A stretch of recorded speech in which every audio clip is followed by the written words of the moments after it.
So today we're going to sing a new song that we sang last week, and we really believe in the lyrics of this song, so would you just continue to worship with us?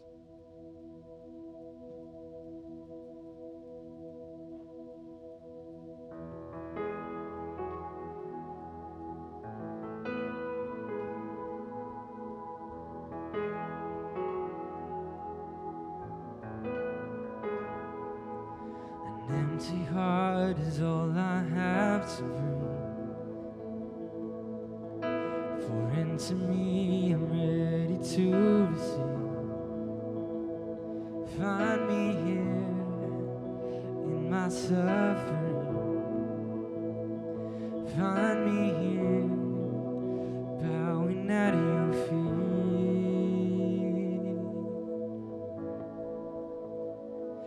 You're my victory, strength in every season. You will steady me, constant in the battle. You will fight for me, standing on your promise. This I know, you're my victory.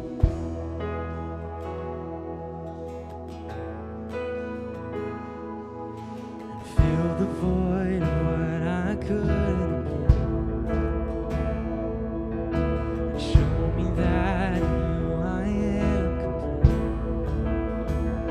Find me here in this broken place. Find me here calling on your name. You're my victory, strength in every season. You will steady me, constant in the battle. You will fight for me. I know you're my victory. You're my victory. Strength in every season. You will steady me, constant in the battle. You will fight for me, standing on your promise. This I know. You're my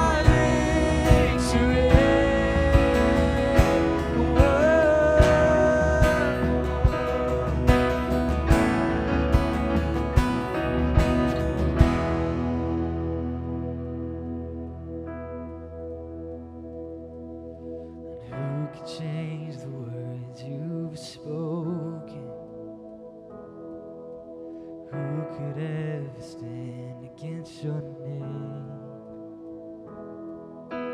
There is none beside you. Are holy, holy. Who could ever stand against your name? And who could change the words you've spoken? Stand against your name. There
You know, pain is a lonesome place.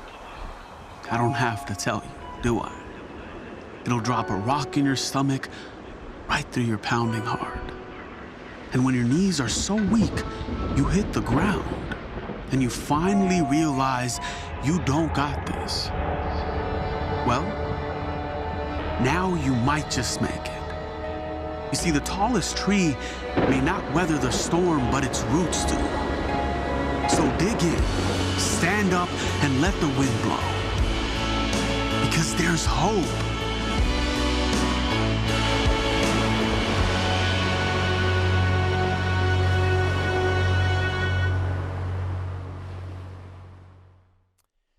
Can God be good when life is not? I mean, when life is hard, it just unearths all these questions that we'd hoped we'd never have to ask. But when you feel lost, when you feel confused, when you are struggling to find answers, there is a light in the dark. In this series, we're going to take a look at the story of a man named Habakkuk. Yep, that's his name. You ever had a name that just made you do a double take? I mean, my own name, Bart, is one of those names. Often when I say Bart, they'll be like, Mark or Brett or, and then when I tell them that my wife's brother's name is Bart too, people just give me the most confused looks. Or how would you like this? Whenever you have to sign legal documents or you have to initial lots of places, if I go to a closing or anything like that that my wife and I are doing, I have to sign my initials. My initials are BS, right? Or I graduated with a girl from high school and her name was Star King. Or I know of a lady in Kentucky who named her two sons Lamangelo and Orangelo, and they literally were spelled lemon jello and orange jello. My dad has two older friends, and their names are, they're brothers, and they're Ivan and Kent Oder. You think that's no big deal? Well, take Kent off. It's Ivan Oder, right? What parents do that? Or I saw where a young man from Singapore, his name was Batman Ben Superman. Or this is one of my favorites. I want to introduce you to Bud Light. Yep, that's his name, Bud Light. And actually one of our staff was just telling me that they saw a story where a family had named two twins Corona and COVID. Yep, it's true. Habakkuk's an interesting name, but he lived in a dark time during history. I mean, his story shows us that there can be hope in the dark, that we can cling to God even when our circumstances are overwhelming, because God will be the one to carry us through the storm. Today, we see Habakkuk asking a question that I think many of us have probably asked, and many of us might be asking it right now. And the question is simply this: where are you, God? Where are you? Now, Habakkuk, we don't have a lot of info on him. He's one of these short books of the Bible in the Old Testament. It's just 3 chapters. He's one of the 12 minor prophets. We know that he was a temple musician and most likely a priest.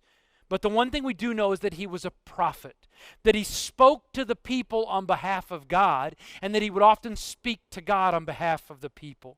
And he lives in an interesting time. This is 600 years before Jesus, and Israel has been split into 2 parts, Israel and Judah. And Habakkuk is from Judah, and his part of the nation is going downhill. They were prosperous, but now they're impoverished, and he's just seeing the injustices. And now they're facing this ominous enemy called the Babylonians. And Habakkuk's name means simply this: to wrestle or to embrace. And for some of you, you may say to wrestle. I mean, to really wrestle, but it's to wrestle or embrace. And in his story and in this book, we're going to see Habakkuk do both of those things. He wrestles with God about how could a holy God allow a wicked nation like the Babylonians to threaten his home of Judah. But we'll see that as Habakkuk's faith strengthens, we'll see him embrace God and cling to his promises. I don't know about you, but I think most of us can relate to this right now. We can relate to the wrestle. Many of us are wrestling with life, the unknowns, wrestling with the new norm that we live in now. We're wrestling with God. But my question is, what are you embracing? Are you embracing God? Are you embracing fear? Are you embracing hope? Or are you embracing anxiety? But no matter what you're embracing, I bet you have questions. And Habakkuk, when he goes in with God, he goes all in. He doesn't butter God up. He's upset, and he doesn't hold back. It's just like Habakkuk saying, I'm going to rip the Band-Aid off. In fact, one of my favorite movie scenes of all time just shows this idea of brutal honesty. Check this out. What do you think the chances are of a guy like you and a girl like me ending up together? Well, Lloyd, that's difficult to say, and we really don't... Hit me with it. Just give it to me straight.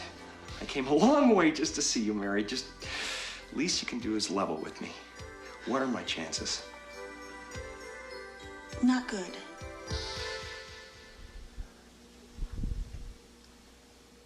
You mean not good like 1 out of 100? I'd say more like 1 out of 1,000,000.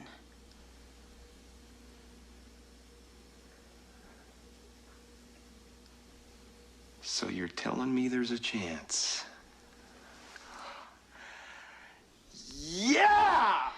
What do you think the chances are? One of my favorites. But when the chances are slim, and when the odds seem against you, and you are not as positive as Lloyd, or maybe I should say, you're not as dumb as Lloyd, the questions come. What are my chances? How long? Why? What's going on? Why doesn't God seem fair? Habakkuk was asking these questions 2,600 years ago, but people are still asking these questions today. And here's the problem, as God allowed Habakkuk to see it. His nation, Judah, and his people are in trouble. And so God gets to hear brutal honesty from Habakkuk. Look at Habakkuk chapter 1, verse 2. O Lord, how long shall I cry for help, and you will not hear? Or cry to you violence, and you will not save? Why do you make me see iniquity, and why do you idly look at wrong? Destruction and violence are before me, strife and contention arise. Or listen to how the Message version says it. God, how long do I have to cry out to help before you listen? How many times do I have to yell, help, murder, police, before you come to the rescue? Why do you force me to look at evil, stare trouble in the face day after day? In verse 2, you see the word cry from Habakkuk. And the first time you see it, it's just this simple call for help. But then he uses the word cry again, and it's a different Hebrew word. It means to scream. It means to cry with a loud voice and with a disturbed heart. Habakkuk doesn't get it. He knows that God could intervene, but he doesn't. And so we see this just brutal honesty from Habakkuk. For some of you, I would say to you, that's what you need to do with God. You just need to pray honestly. Here's what I would tell you is that God can handle your honesty. He can handle your frustrations. He can handle your questions. I believe God actually welcomes it. See, here's what I believe is that God leans in when we get real. When we get honest and brutal and authentic and we just rip the Band-Aid off. I think those are the moments when God leans in. Habakkuk says there's corruption, there's violence going on. God, where are you? And that's our world today, right? There's confusion, there's uncertainty. God, where are you? And Habakkuk is beside himself. He's confused, perplexed, baffled, disappointed. I mean, he's angry at God. And I get the wrestle. I've had some of my own anxiousness. I've had some of my own frustrations and questions towards God. I mean, before this pandemic started, our church started 2020 with some incredible momentum. Our church was moving forward in bold ways. We were seeing attendance numbers we've never seen in the history of our church. Financially, God was just working and moving so that we could do ministry in bold new ways. And then this all started. I'm like, God, what are you doing? How long will this last? God, there's no playbook for this. God, what's the good in this? Why are you allowing this? You could stop it. But for Habakkuk, he didn't stop it. And for us, he hasn't stopped it yet. The wrestle is real. And sometimes it's like this. Maybe you've experienced this. This happens. You like your job and then you lose your job. But man, God just seems to work and move and you find a better job with better benefits and better pay. But other times this happens. You like your job and you lose your job, but you don't get a better job. And you walk into financial struggles and pain and debt and failure. Or maybe you love your spouse and then your spouse cheats and they don't apologize and it doesn't get better and they blame you and then they leave. Or you really like your life and how things are going and then you get a bad medical report and you pray and you fight the chemo and you fight the cancer and it goes away and then it comes back. Maybe you've heard these phrases said before. God's in control, or just let go and let God. And those are well-meaning, but they don't honestly make you feel better. And what it really looks like is that my faith is rattled and I'm spiritually shaken. God, why are you letting this happen? Can you do anything? Can you do something? It's just not fair. Or, we throw that fair out there because we look at life and we say, hey, God, I kept my virginity and I'm still not married. And my other friends, they didn't do it. And they're married and I'm not. Or God, we can't conceive and we have prayed and we have trusted you. And people who don't want kids even, they get pregnant so easily. Or God, I've been faithful and I've read my Bible and I've prayed and I've served, but I still battle migraines and I still battle depression. And God, why are people starving? And why is there suffering? And why are there starving babies and racism and terrorism? And why is there school shootings and pandemics? God, why do you make me look at injustice? Why do you tolerate wrongdoing? It's the wrestle.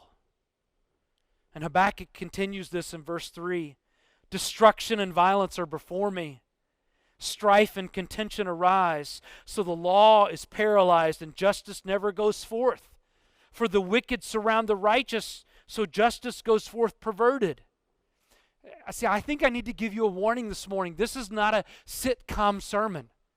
This isn't going to be like the Brady Bunch or Friends or The Office where it starts off happy and then there's this problem, but within 30 minutes it's going to be solved, including commercial breaks. No, Habakkuk shows us that there are problems sometimes with God. You don't seem to really care, do you, God? You're not doing much when I know you could. And what you are doing, it just doesn't seem fair. And God, if I were you, I would do things so differently. Have you ever felt like that? Or let me ask you this question. Is it okay to question God? Yes. Yes. 1/3 of the Psalms are prayers and songs of people hurting. Authors of Job and Lamentations and Ecclesiastes and Jeremiah, these are all books of the Old Testament, books of the Bible. These books express confusion and pain and unbearing suffering by faithful believers. Even Jesus asked God, why?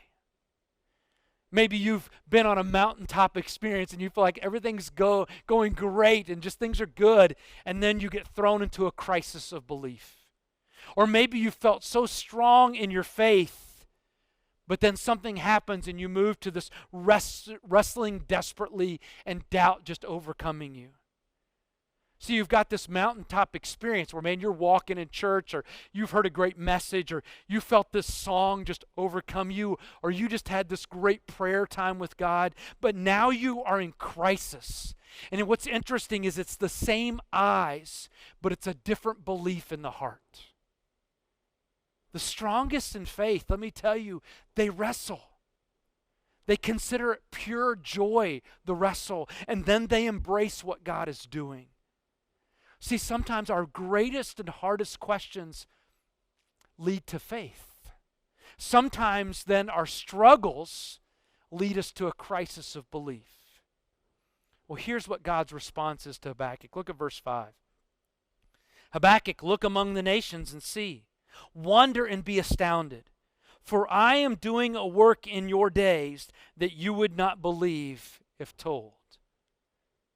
You don't understand, God says. Just wait. I'm not finished. You will be amazed. God answered Habakkuk and assured him that he was at work even though Habakkuk couldn't see it. You know, there's an incredible song that many of us in churches and in our homes, in our cars are singing right now. It's called Waymaker. And there's this incredible line and it says that even when I don't see it, you're working. And I hear from people over and over again, man, I love that song. It just speaks to me. You love it and you sing it. But here's my question. Do you believe it? God gave Habakkuk a revelation, but he didn't give him an explanation. See, what we always need in times of doubt is a new view of God. In those moments of our greatest doubt, sometimes we need to see God in a new and different way. And this may be tough to hear, but God does not owe you an explanation. But he graciously, over and over again, reveals himself and his work to those who are seeking him. See, here's what I would tell you is when we desperately desire an explanation, God loves to give a revelation. So what if we asked God for a revelation instead of an explanation? When I started studying for this message, I opened my Bible, this Bible right here, to Habakkuk. And I had quite a few notes written in the margins. And next to verse 5, where God says this, look among the nations and see, wonder and be astounded, for I'm doing a work in you in your days that you would not believe if told. What I wrote out beside that was great response. Because it was a revelation to me. It wasn't an explanation. It didn't tell me clearly what God was doing. It didn't say specifically, hey, I'm going to do this and not do this. No, but it was the revelation that he is working even when I don't see it. And then it's interesting, as I wrote below that, I wrote Ephesians 3:20-21. You know what that says? Now to him who is able to do far more abundantly than all we ask or think, according to the power at work within us, to him be glory in the church and in Christ Jesus throughout all generations forever and ever. That says that God is working even when I don't see it, that he's going to do more than I can imagine, that he's actually working through us and through the church. It doesn't really explain anything to me, but it reveals to me and it reminds me that God is working and moving and doing more than I can imagine.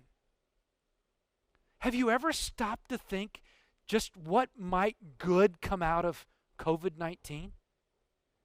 Have you ever wondered what might not go back to normal and that would actually be a good thing?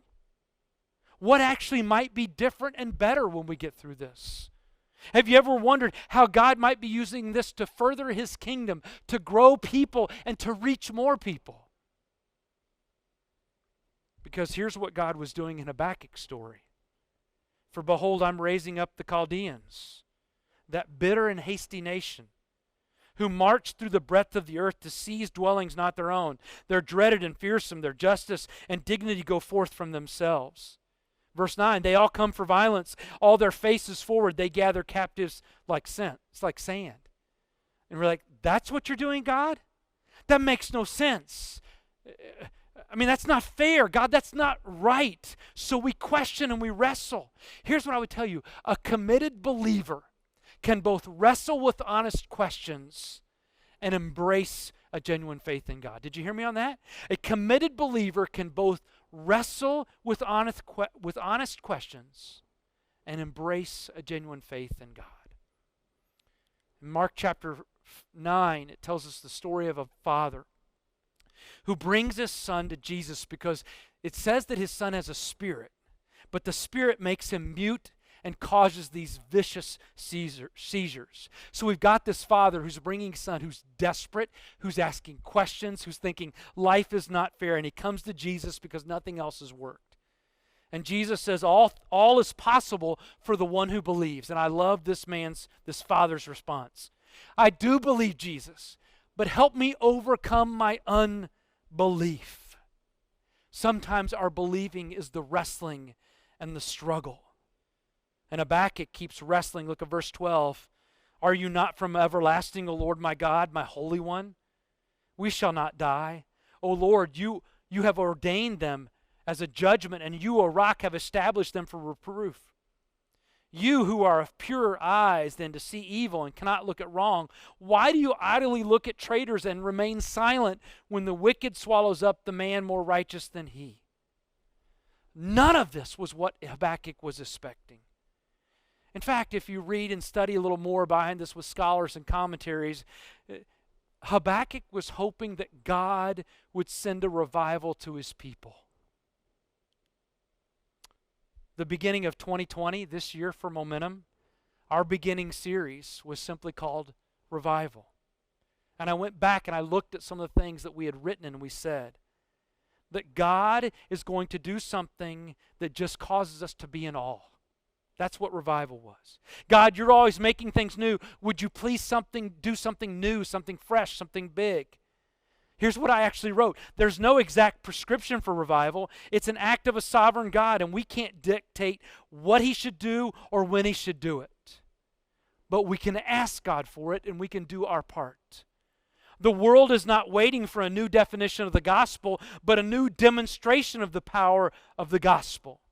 I want to look back at 2020 in amazement at what God did in my life, in your life, in our church, and in our community. I want to look back and know that the only way to explain what happened is God. That's what we wrote and we said and we taught. Man, we had no idea what was coming.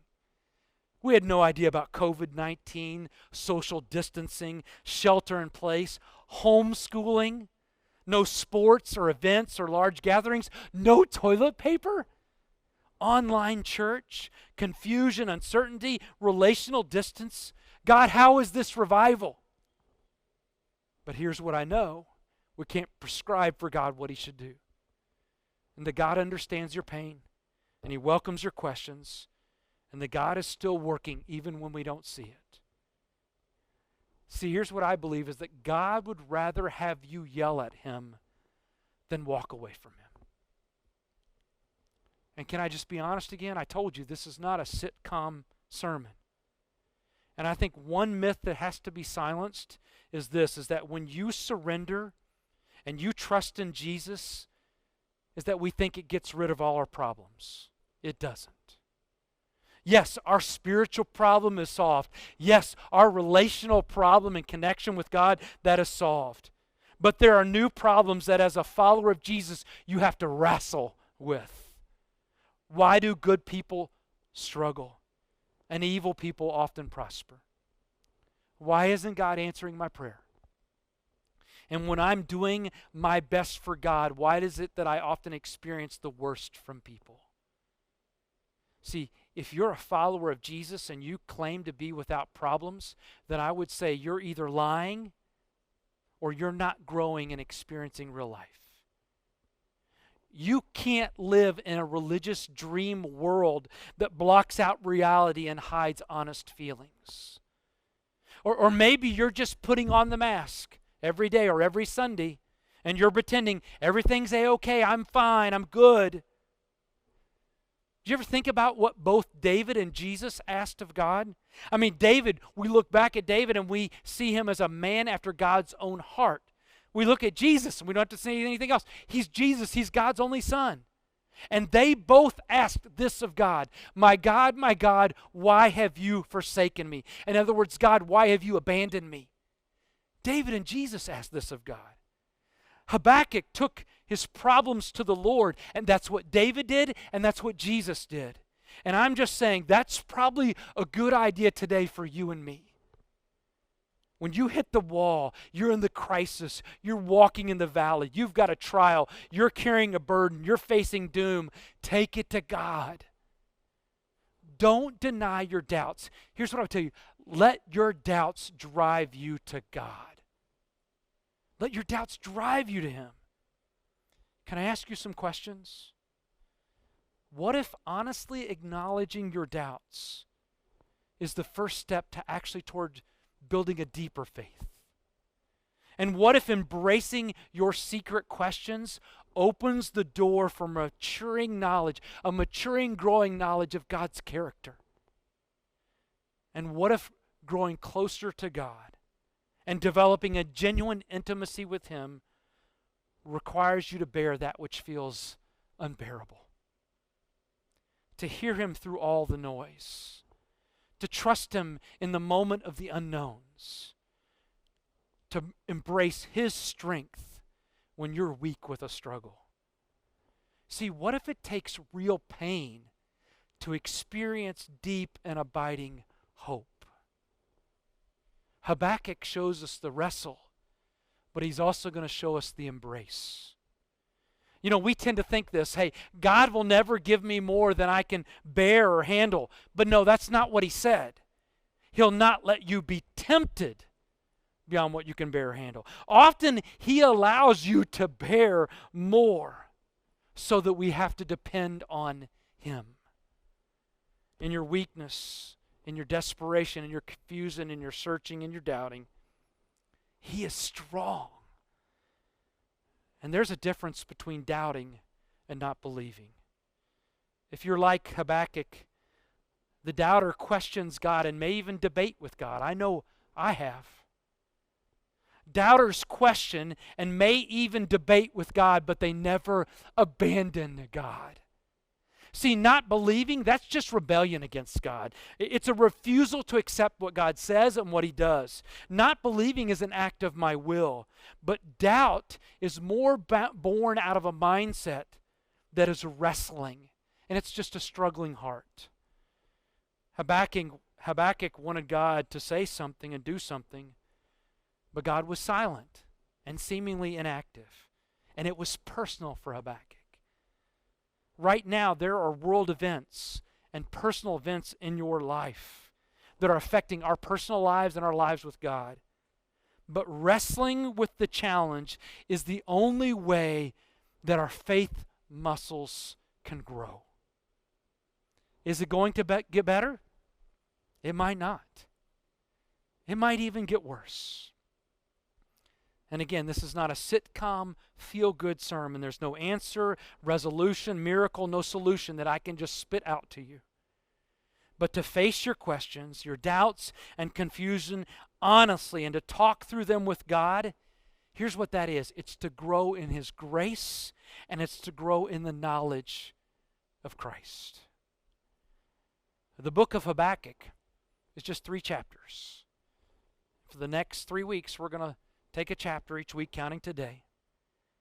But here's what happens, is that so many people walk away from God after chapter 1.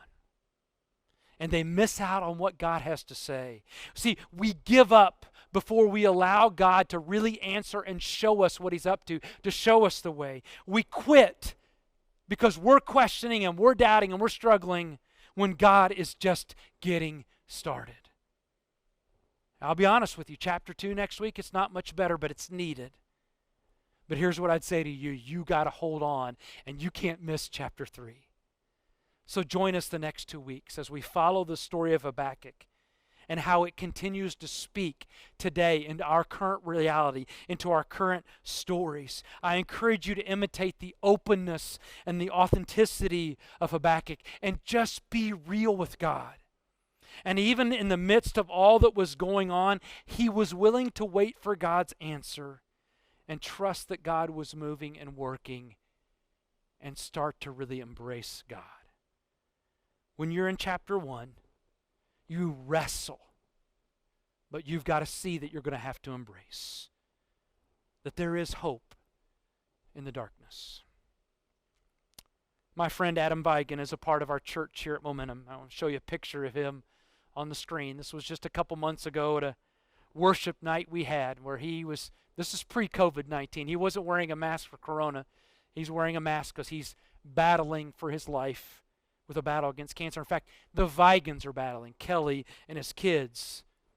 And when you really talk to Adam, here's what I see. He is wrestling and he is embracing.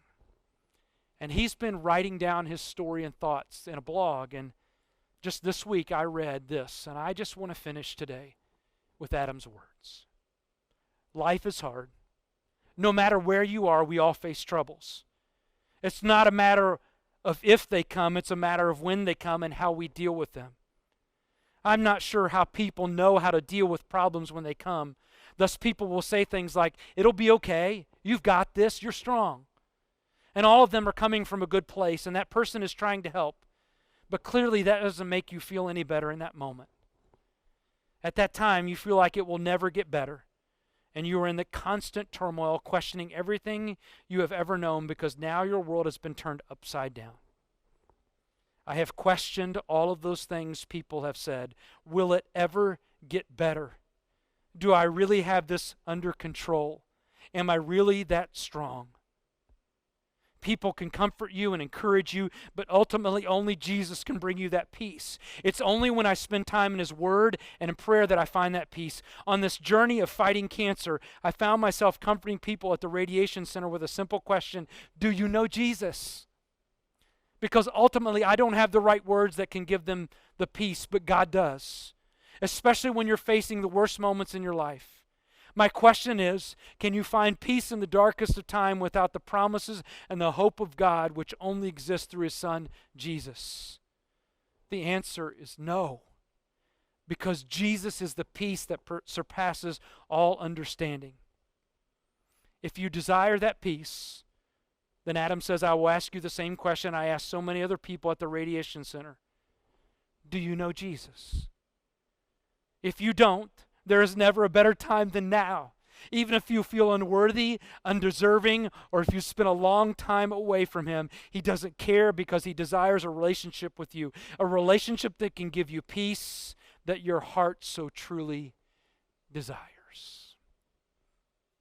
I couldn't say it better, because that's truly a man who is wrestling and embracing and who understands there is hope in the dark. So I'll echo his question. Do you know Jesus? Would you pray with me? God, we praise you today. Not because we didn't face any opposition over the last few weeks and months, but because your presence has preserved us and brought us here today. And God, as we stand on the edge of what's next, only you know, and we worship you. You are our only hope in the darkness. You are our source of strength. You are the strength of our lives. And we didn't come here today for just a mountaintop experience. And we didn't come here just to get a moment of relief, but to encounter the one who's been carrying us the whole way. And if it weren't for you on our side, then we wouldn't be standing. We thank you for not only what you've done for us, but for who you've been to us. You've been really, really good. And at times when we need you desperately, let us see that you draw close to us, that you lean in, that you are working even when we don't see it or understand it. That when we need counsel, you give us wisdom. That your name is above all names. Your name is above every feeling. Your name is above every circumstance. Your name is above injustice. Your name is above anxiety. Your name is above all. We bless your name. This is how we find hope in the darkness. In the name of Jesus. Amen.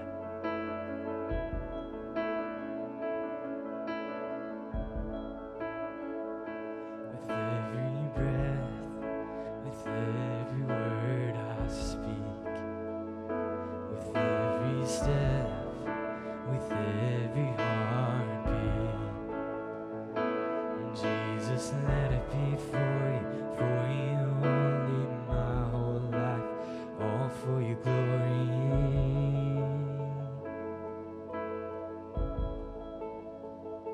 With every breath, with every word I speak, with every step, with every heartbeat, Jesus, let it be for you only, my whole life, all for your glory.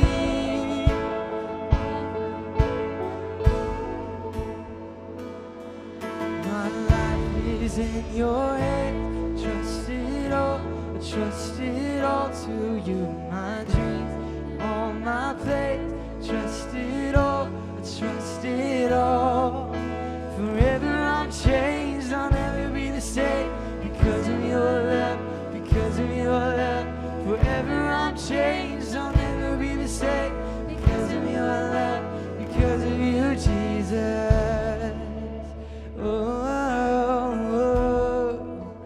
because of you, Jesus. Whoa, whoa, whoa. For all my days, God, you are my God. I give you all, my heart is open wide. Jesus, let it be for you only, my whole life, all for your glory, all for your glory. Yeah. My life is in your hands, trust it all to you. My dreams, all my plans, trust it all. Forever I'm changed, I'll never be the same because of your love, because of your love. Forever I'm changed, I'll never be the same because of your love, because of you, Jesus. Whoa, whoa, whoa. Because of you, Jesus. Whoa, whoa, whoa. You are everything, everything. You are all I need, all I need. I am forever in love with you, forever in love with you. Are everything, everything. You are all I need, all I need. I am forever in